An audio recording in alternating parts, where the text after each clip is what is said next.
guys, welcome back to Gear and Guitars with Mel. As usual, I am Mel, and today's video is going to be about this bad girl right here. This is the PRS SE Fire Red Burst, made in Indonesia.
Oh man, that's the good stuff right there. So this beautiful girl right here is the Paul Reed Smith SE Fire Red Burst, because of all of that beautiful. Oh, look at that figuring. Look at it. Look at it. It does stuff. This is a murderous instrument. I'm really digging on this guitar. So let's get right into it. This bad mamma jamma Bammo is made in Indonesia at the Court factory that is solely building PRS SEs right now. We got the maple top. Look at that. Hold on, wait. Look at that reveal binding. I'm a big fan of that. I do wish that they'd have continued the maple right there, but I understand they're going for the cut. It's got a maple neck, mahogany back, as you're going to find on Custom 24s. Real proper rosewood with the birdies. You can actually go online and look up and find out what each bird is. I don't know, and I'm probably not going to look it up. It's got the PRS molded trim. Comes with the 8515S series pickups. So what these are modeled after the 8515 core pickups that they have. They're wound by PRS now and everything, everything's done in-house. It's the import version of what you would get in a proper Custom 24. And they're split. I've done a lot of reading, a lot of sound bites, stuff like that. I've played plenty of these, getting opinions about these pickups, and it's pretty split down the middle. Some people think they're great. Some people think that they're a little too sharp, maybe a little too much in the mids. I think that they're actually really awesome and versatile.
get is, aside from the push-pull, you got a 25-inch scale length on that bad boy, just like any PRS.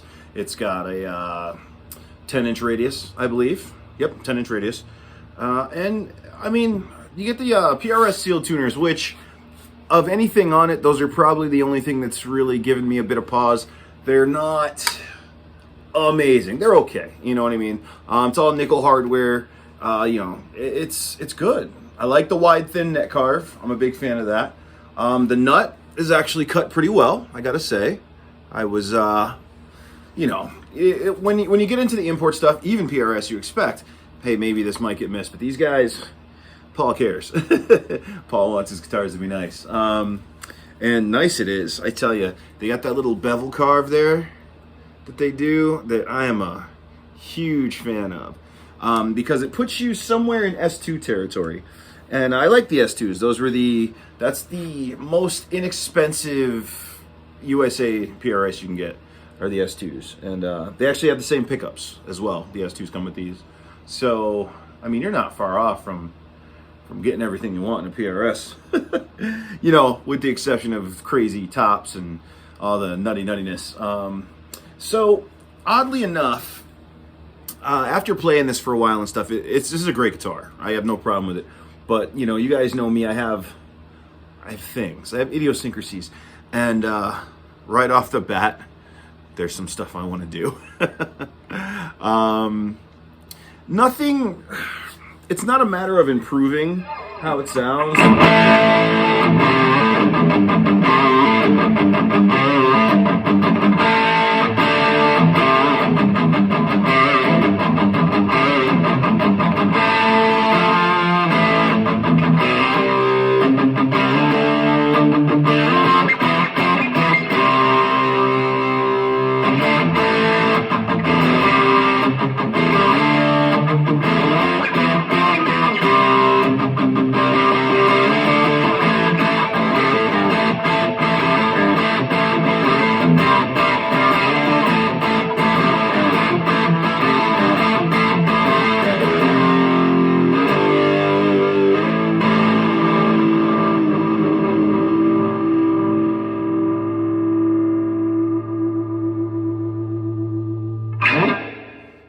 There's nothing wrong with this guitar. Now, these are alpha pots.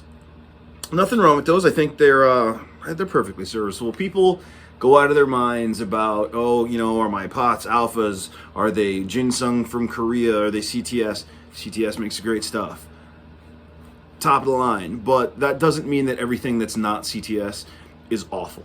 You know, of course, CTS is the good stuff. Everybody likes it. But you know what? I've gotten bad pots from them too. These alpha pots I think are perfectly fine. I've used them in plenty of builds. I've used all of them, you know, so I can actually, I feel like I can have an opinion since I have used them all. But I find that the ginsengs from Korea are perfectly fine. The alpha pots are perfectly fine. There's, you know, it's got a good taper or it doesn't. If it doesn't, you replace it. You're talking about a freaking $2 part, you know what I mean? But the way the roll-off is on these pots, they work. They're very effective. I'll tell you what is going to happen. We're going to go brass. So we're going to do brass saddles on the PRS molded bridge. I got some PRS brass saddles coming. We're going to do a brass nut because I love brass. And I'm putting some hip shots on it because, well, it's a great guitar as is. I'm not going to lie. I've had PRS style guitars, but this is the first proper PRS that I've had that's not a Benton or, you know, an Ivy I played or something like that. And to be sure, there's a quality about this that you don't find on the neck on this guitar makes you want to play the guitar. And I think with just a couple of tweaks, I could make this the perfect PRS SE for me. So that is my quick one on the beautiful PRS SE Custom 24 in Fire Red Burst. Look at it again, it's beautiful. Look at that. Oh, contours. Back is just as plain back as it gets. So, there you go. Next video I got coming up is going to be a sponsored video from Joyo Pedals, actually. So we will be checking out the Batson. And we're going to get going on that pretty soon. Thanks for hanging out. This has been Gear and Guitars with Mel. As usual, I'm Mel. Take it easy.